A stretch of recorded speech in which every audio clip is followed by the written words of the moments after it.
श्रीलक्ष्मी श्रीमहालक्ष्मी क्षीरसागर कन्यका उत्तिष्ठ हरिसम्प्रीते भक्तानां भाग्यदायिनी। श्रीलक्ष्मी श्रीमहालक्ष्मी क्षीरसागर कन्यका उत्तिष्ठ हरिसम्प्रीते भक्तानां भाग्यदायिनी।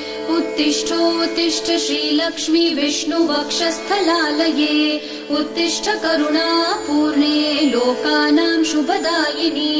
उत्तिष्ठोत्तिष्ठ श्रीलक्ष्मी विष्णुवक्षस्थलालये उत्तिष्ठ करुणापूर्णे लोकानां शुभदायिनी।